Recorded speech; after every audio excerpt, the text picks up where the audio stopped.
so tempting to have the perfect plan or a clear vision of where your purpose might lay. For me, and in my book, there has to be more. I simply ask one question: what is it that I want?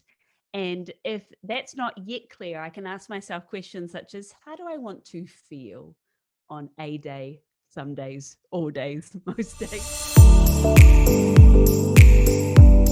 Welcome to Live Your Hero's Journeys podcast, the source of inspiration and practical wisdom on how to live to your full potential.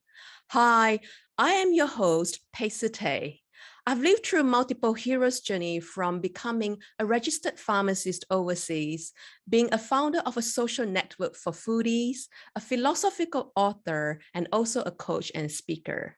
For today's episode, I'm so excited to introduce you to a very inspirational guest. She exemplifies what it means to live a hero's journey.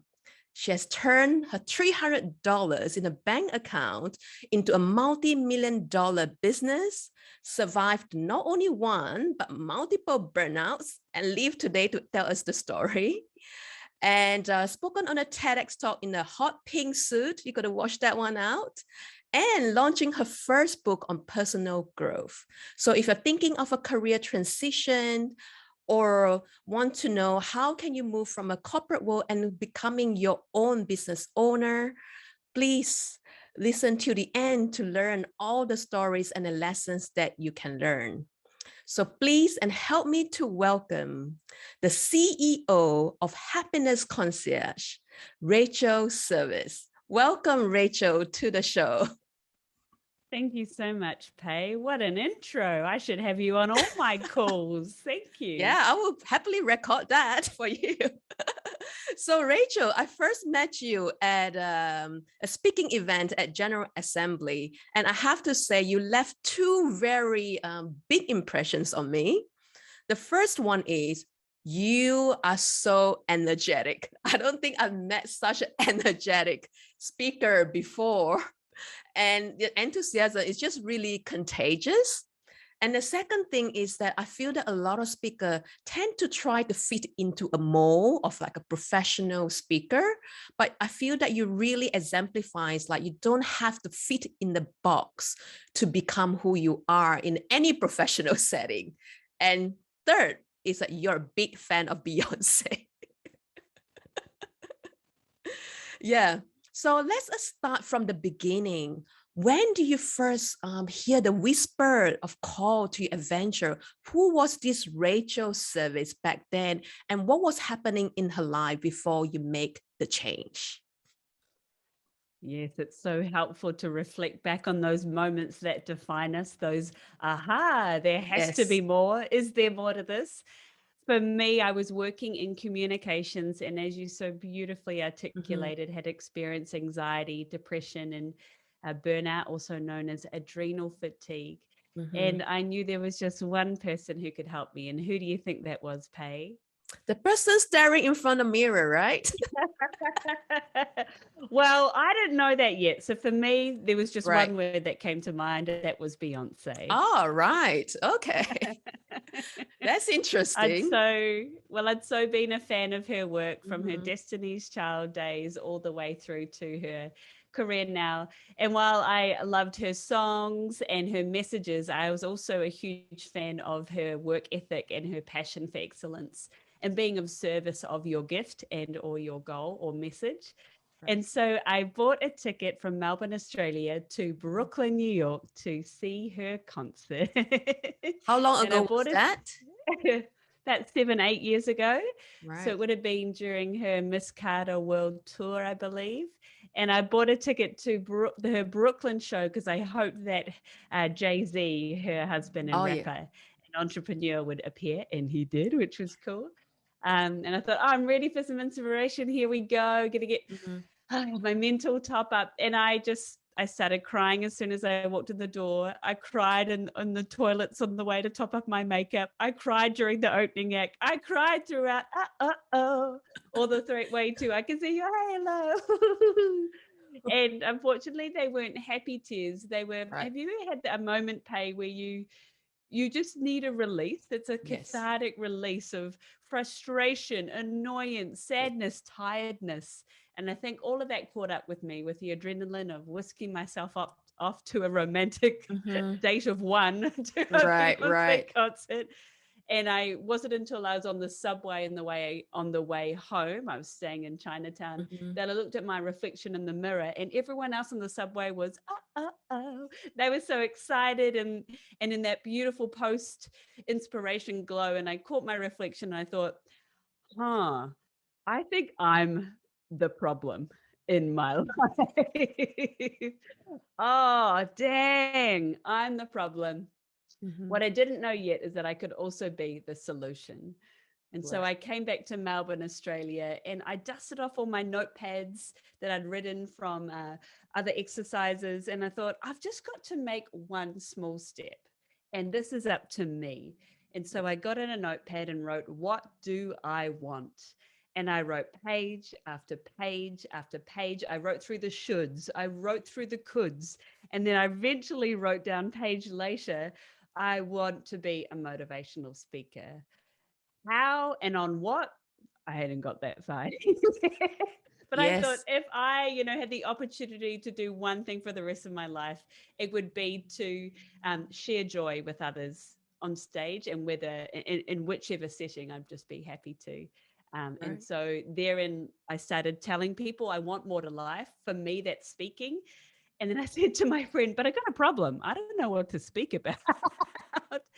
And she Yes. said, well, have you ever thought of sharing your story of experiencing adrenaline, burnout, Mm-hmm. depression, and taking tools to create action? So I started sharing those stories, and then people, the first audience I think was about 5 to 7 people. One of them was my sister, one of them was my future spouse. I made them Right. sit all at the front to make the crowd look really packed. And I hired a photographer, to make it look All really right. So you secure. you actually assimilate like a speaking event.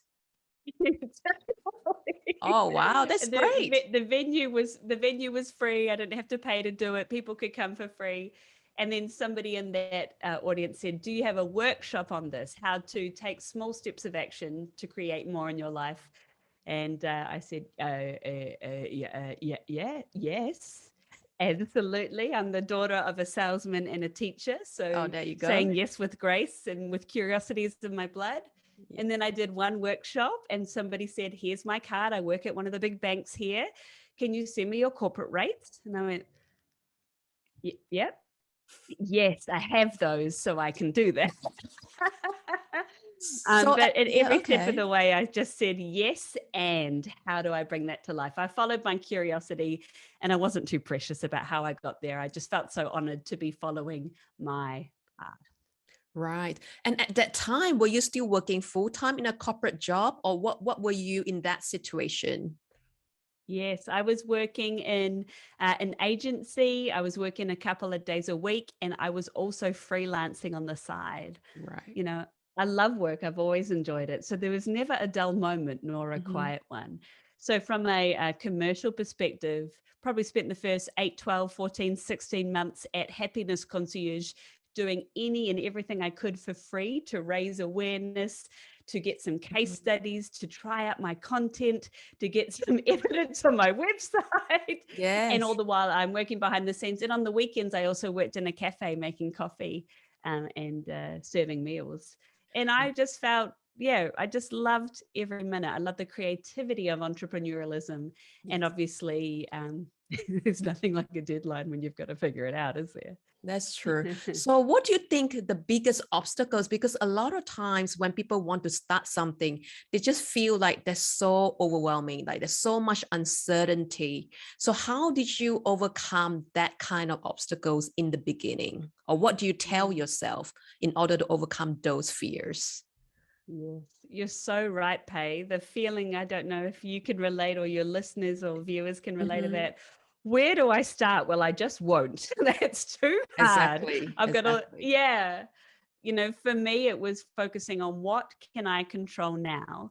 And what is the one question I need to ask myself that might influence everything else?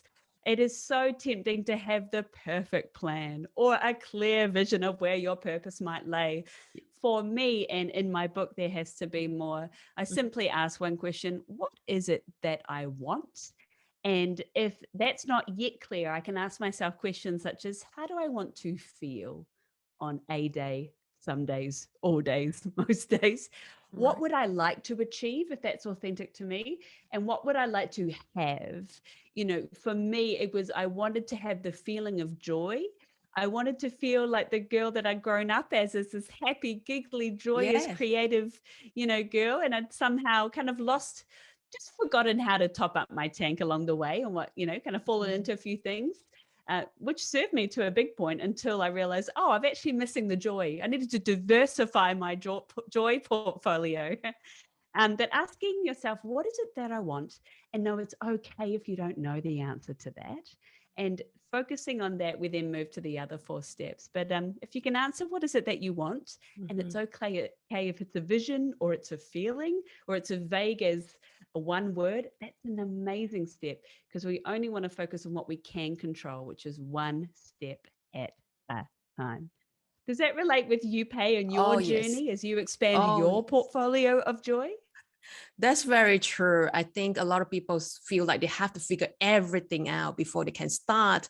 And Nietzsche, a popular philosopher, said, if you can figure out the why, you can figure out the how. So people got caught up too much with the how, because in the day and age nowadays, there's so many free resources. If you ask the right question, then you get the right answer. It's like, I don't have the money. It's like, how can I find the resources? By asking the right questions, you find the answer to your solution, right? And I love that. Mhm. along the journey, what do you think is the biggest obstacles, or I would call them like in a hero's journey? So you did the first thing, which is a call to adventure. You felt that something is not quite right, and it's great that you hit the rock bottom quickly. And then you take action, because a lot of people, they refuse the call a few times.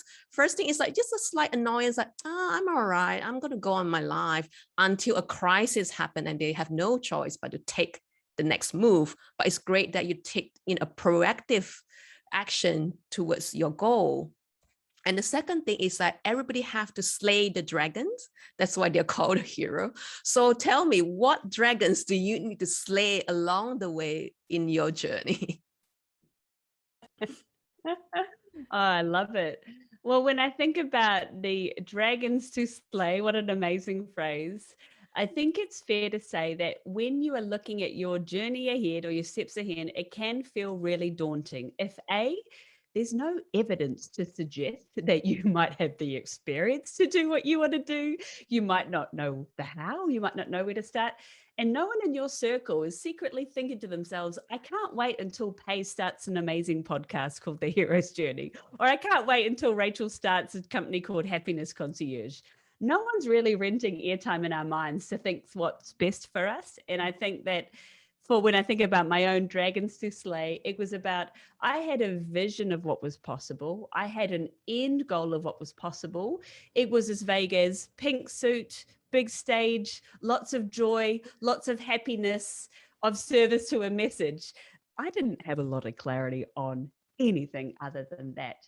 Yet I did not let that prevent me from communicating with conviction, communicating with clarity about what I wanted more of. I hear a lot of challenges from people going through a journey thinking, well, how do I describe this to my friends? How do I describe this to my family, community, people in my faith, and people who care for me and want my success? And what I want to give, hopefully, listeners and viewers a permission is, you Yeah. don't need to have it figured out. All you need is to have clarity on what you're looking for, and be open to the fact that when people hear that, they might think, what did? Oh my. And in my book, I outlined expect for that, and expect people to freak out in some way, because they haven't rented time in your head to think about your dreams, your hopes and aspirations. And thank goodness, right?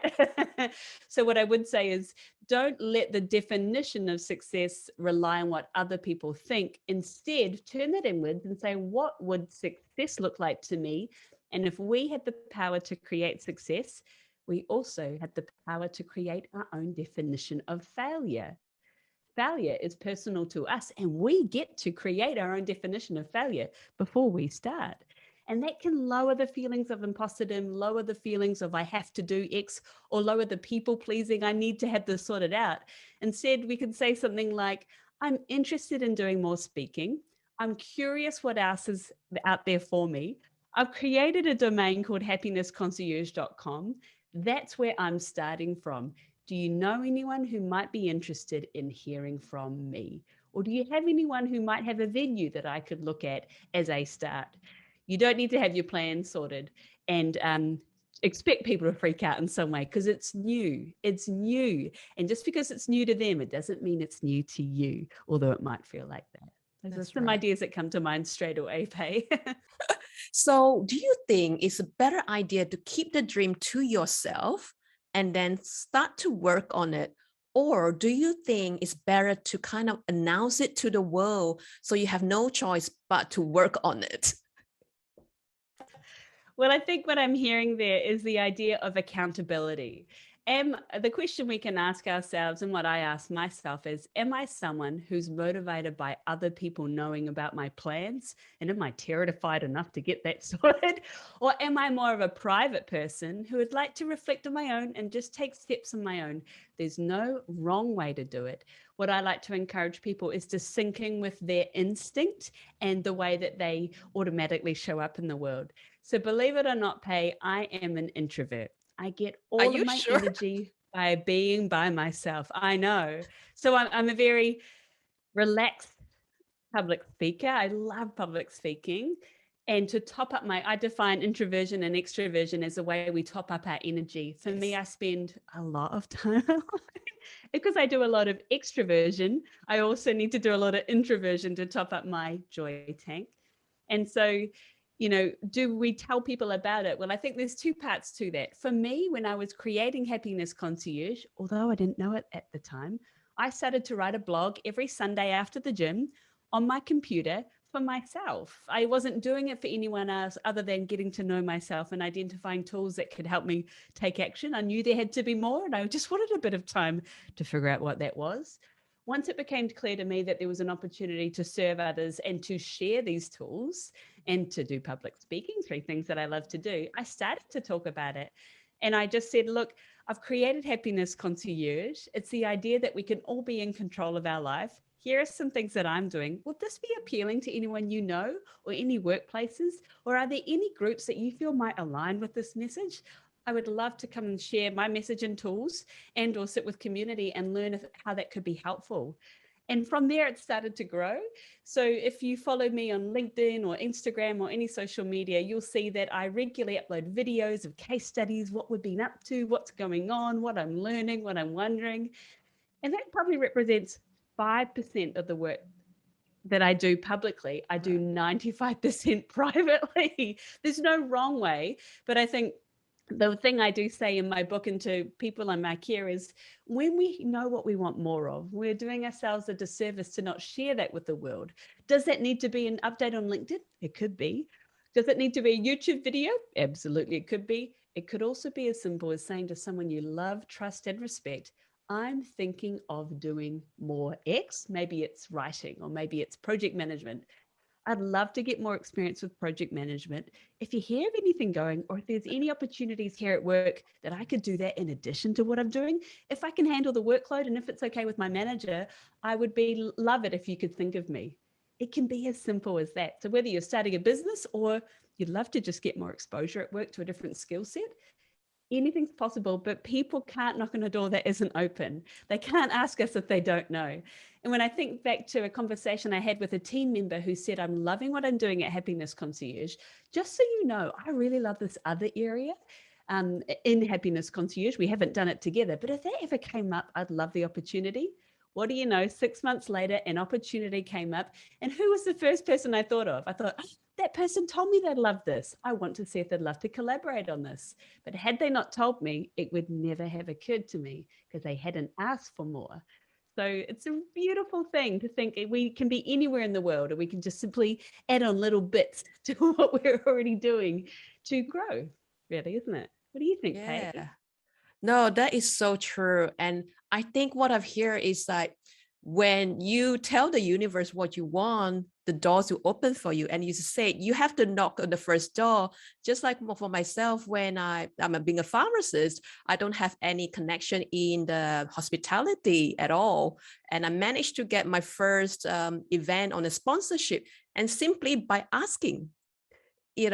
So a lot of times, as you say, if you don't put it out there, how would people know, right? So that's the first step you need to do, like first getting clear of what you want and putting it out there. And opportunity is luck. It's not really like you're creating your own luck along the way as well. So so tell us a bit more about the book. You say there's 5 frameworks, and why do you name it There Has to Be More?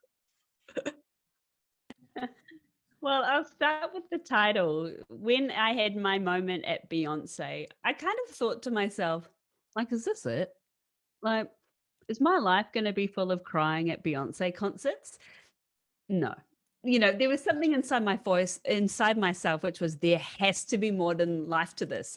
I don't know how, I don't know where, I don't know what, but if this, no, I'm no longer willing to accept this as my standard for life. I know there's more. I have experienced more in the past. And I think I just have forgotten who I am a little bit. I've become separated with the core of who I am. I kind of lost what brings me joy, or what reflects who I am along the way of just growing up in life and whatnot. And so as I started to share my journey at Happiness Concierge with audiences, I started to have these one-on-one conversations.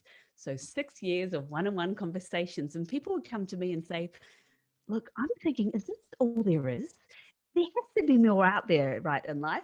And examples might be someone in their late 40s saying, I've got the job, I've got the husband, I've got the kids.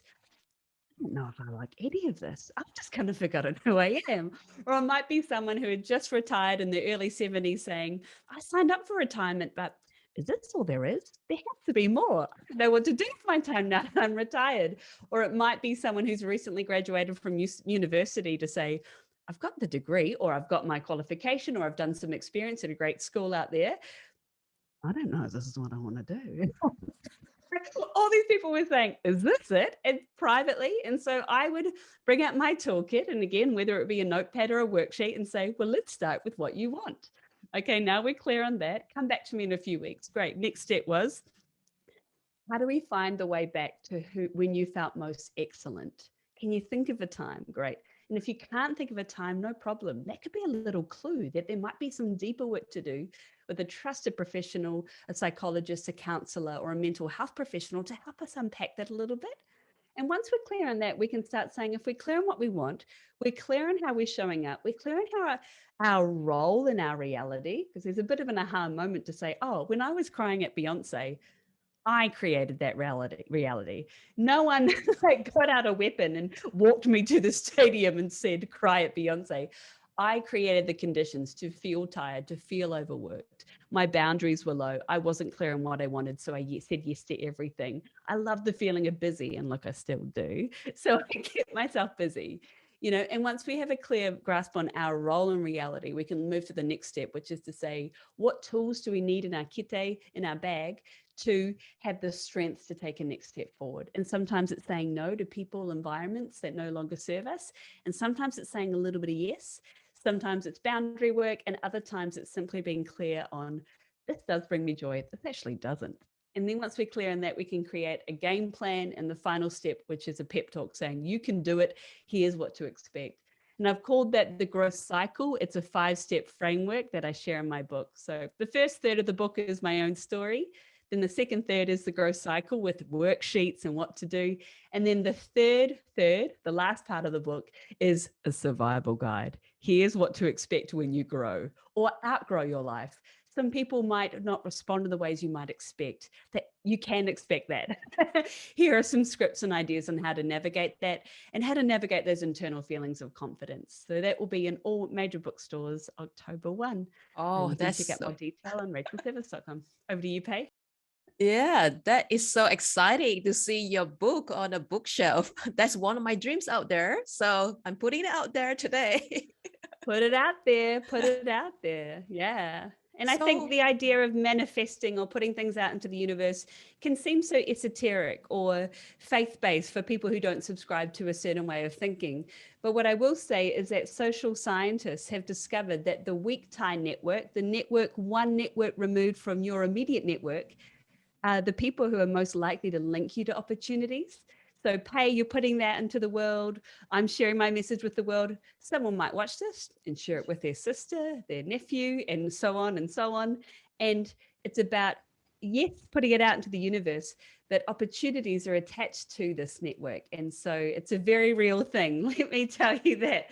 You know, the TED Talk, the book, all the great things that I've loved doing didn't fall out of the sky. I was curious about them and I talked to people about, you know, what might be out there. And as a result, people came to me and said, hey, I've heard this might be appealing. This is what I do. Might there be a link here? When there's alignment, it actually is quite easy to bring something to fruition when you're ready, when you've done the work to be ready. What does Oprah say? When opportunities meet you and you've done the work to be ready, that's when life happens. Yes. So I think so often we're tempted to just wait until the conditions are right. Well, you know, I'm going to buy a fancy camera for my interviews. I'm going to buy some great lighting. I'm going to save up for a nice microphone. When, you know, when Oprah knocks, I'm ready.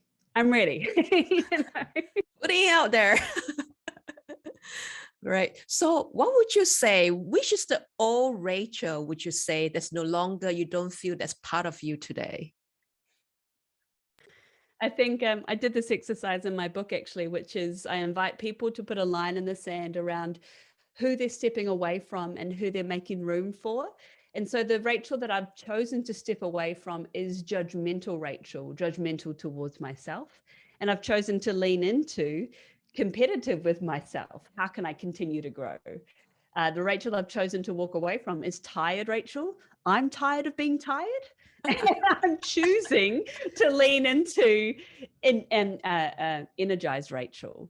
Have I fully, you know, figured that part out? Well, no, that's a work in progress. That's the beauty of growth. Once you figure something else, boom, another lesson. There. And, you know, the Rachel I'm moving away from is someone who is saying, I'm not in control of my circumstances. It's not fair, to someone going, it is what it is. My experiences don't define me. What I do next will define what my life looks like. So I'm choosing to move into a space of ownership. And having done that for the last 6 years, and, you know, as I've grown Happiness Concierge, I've been the person growing behind the scenes, which reflects that. So, you know, the person I'm stepping away from is someone who no longer accepts a version of reality. Yes, I'm lowering my expectations of how other people might respond to cope as I grow, but I'm never lowering my standards. And I think that's something that I'm choosing to be more open about. What I expect from myself, I've got high standards. As a result, I've got standards for the work I produce, and I'm ultimately in service of that. Yeah, so what a great question, Pei. Nice. All right. So before we wrap up, I've just got 5 rapid questions to ask you. Are you ready? Okay. All right, this is going to be good. So the first one, my philosophy in life is? I'll use a reflected in Happiness Concierge, which is audience before ego. Showing up for those you're there to serve before your own needs. To do that, we must fulfill our own needs in order to serve others. Audience before ego, I think, is a big one. That's great. So it's an act of service. Correct. Yeah. Okay. The biggest lesson I've learned so far in my journey is, or one of the biggest lessons. Very rarely how other people respond is about you. While it might feel like it's happening to you, it's not always about you. That's been very helpful. Yes, it's not personal. I think, was it in one of the book, the 4, is it the 4, what is it? Oh, I can't remember now. So one of them is like, you know, it's not about, don't take things personally. Yeah, it's hard. And we love to think that we're the center of everything. We do as humans, myself included, but most things, how other people respond, is nothing to do with us. It's what we do with that information that helps us. Yeah, take a that's step right. forward, I think. And the biggest thing or most surprising thing I discovered about myself in this journey is I can do it. You know, no one sat down with me 6 years ago and said, this is how you make a 6, 7, 8 figure company. I wanted that for myself. And there have been huge moments of, can I do it? Will I do it? How will I get that out? Blah, blah, worry, worry, worry. I can flip and do it. I can do it. So yeah, just want to so. remind people, when Yeah. you think you can't, you stretch and grow again, and you bloody can. So in the moments of self-doubt, what do you do or what do you say to yourself? Well, the first thing I do now is, do I need a snack? Do I need a nap? Or do I just need a metaphorical, come on, snap out of it? But in moments of doubt, I've got a great support network that I've put in place to support me. So I meet with a coach once a week for an hour. And even if I don't think there's something to work on, there's always something to work on. In moments of doubt, I move away from my work and I spend time with myself. And then I also practice what's on my mind with my spouse and say, here's what's top of mind for me. And they're really great at saying, let's bring some other thoughts into that. So in moments of doubt, I like to step back, and I've got a support network in place. Yeah. I'm actually not very good at asking for help, so I've had to put that support network in place. Right. And in moments of doubt, I just come back to, my whiteboard, which is to my left and your right, probably, which is, what am I here to achieve? As Cher says, will this matter in 5 years? Probably not. If I am the limit to my business's growth, it is on me to be of service to learn how to get out of my own way. It's great. Okay. The hero or heroes in my life is or are. Well, they continue to be my, incredibly supportive, loving role models and parents. My mum and my dad. My mum, who's an academic and a huge role model to me, and my dad, of course, salesman. And now, continue role models of what it means to be compassionate, kind, loving, curious, and non-judgmental. I continue inspired by their grace every day. What did they say when you told them, hey, actually, I think I want to be a motivational speaker? What was their response back then? No surprises. I'm the 7-year-old who's doing cartwheels down the supermarket, making up dances. I think it's such a wonderful thing, whether it's a parental figure or whether it's, anyone in your life.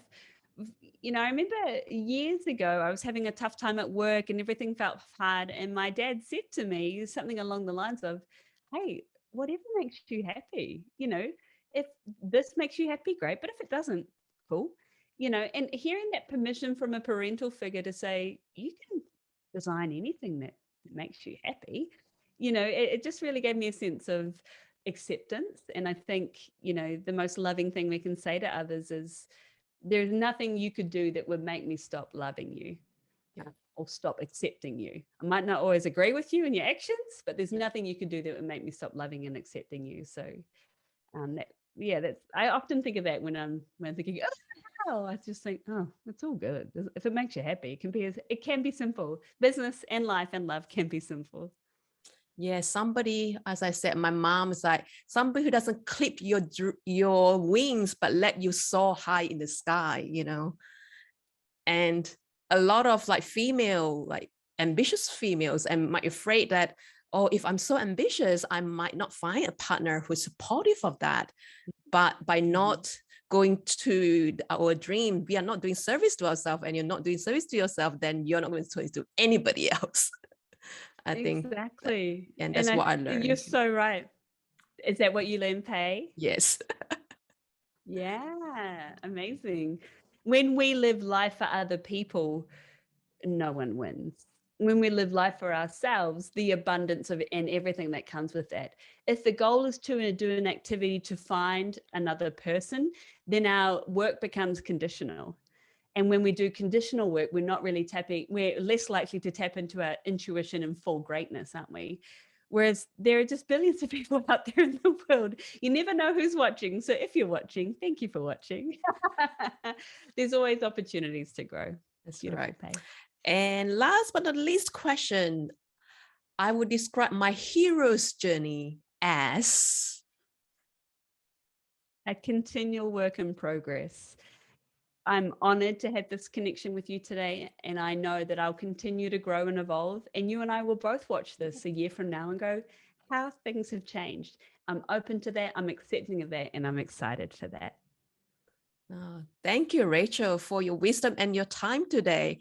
I think my biggest takeaway and what I'm most impressed of is your, like, once you got the vision of you wanting to become a motivational speaker and straight away go towards that action, even though you haven't figured everything out, like, having the room and having people to speak, and straight away you go through what you want to do. Whereas sometimes people might think that they need to go different steps to reach their goal, but sometimes the real answer is just go straight. If you know already what you want, why not just do it from the start? You don't have to go through all these multiple things on the side to the stepping stone here and there, and you may not get what you want, you get even distracted. And to take the first step, the courage to take the first step. So well done. And yeah, I'm really excited to see your journey evolve from here and now becoming an author. So where is the best place for people to find out more about you and your business, about Happiness Concierge? Well, you can log on to happinessconcierge.com, the business that I run. If you're curious to learn more about my journey in the book, hop on to rachelservice.com. It's got my story, my TED talk. You can pre-order the book or order the book if you're watching this after October 1. And you can go to any major bookstore, amazon.com, Booktopia, and bookstores to order my book after October 1. So don't be shy. And if you're curious, why not follow or link or send a LinkedIn message to say, hey, it's always great to connect. You never know how we can all support each other in this beautiful thing called life. Exactly. And that's exactly what I did. That's why we're here, Pheh. You're the perfect example of that. So yeah, I'm so excited. I've pre-ordered the book. I'm so excited for the launch and to seeing on the bookshelf as well. And thank you for joining me today. So make sure you subscribe to the channel for the latest episode. And you can also subscribe to my newsletter for your weekly dose of inspiration and wisdom on how to live your best life and to live to your full potential on my website on www.pheh-teh.com/newsletter. And I'll put all the links in the description below anyhow. Thank you again, Rachel. And until the next episode, live a life worth writing about.